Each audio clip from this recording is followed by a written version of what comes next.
This episode of America's Forgotten National Parks is about the new Echota Marker National Monument, a former capital of the Cherokee Nation in Georgia.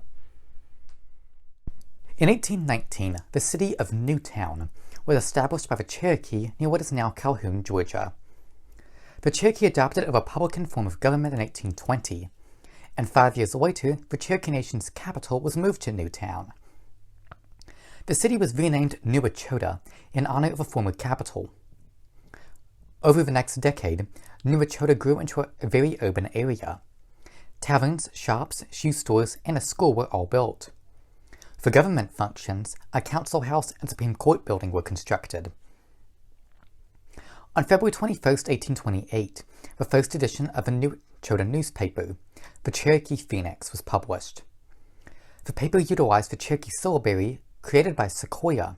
It was the first newspaper printed in Native American language. The newspaper's editor was Elias Boudinot, and was sponsored by Reverend Samuel Worcester, along with notable Cherokee leaders Stan Watty and John Ridge. As settlers began encroaching on Cherokee lands, many Georgians wanted to remove the Cherokee. The Treaty of New Echota was signed in 1835, which gave all Cherokee land east of the Mississippi River to the U.S. government. The treaty was incredibly controversial among the Cherokee, as it led to the Trail of Tears, where Native Americans were forced to move westward. Over 4,000 died during the trip. After New Echota was abandoned, the buildings fell into disrepair. On May 28, 1930, Congress approved a memorial to be erected at the site. It became known as New Echota Marker National Monument, and the marker was dedicated on September 17, 1931. Many people attended, and Poet Laureate of Georgia, Ernest Neal, recited a poem at the event. Because of the park's small size, very little was done for the next 20 years.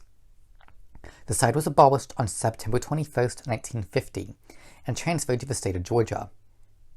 The story of New Echota as a state park was covered in my video series about the Georgia State Park system. Today, the story of the Cherokee removal is honored by the National Park Service as part of the Trail of Tears National Historic Trail. The original monument from 1931 still stands in New Echota. Thank you.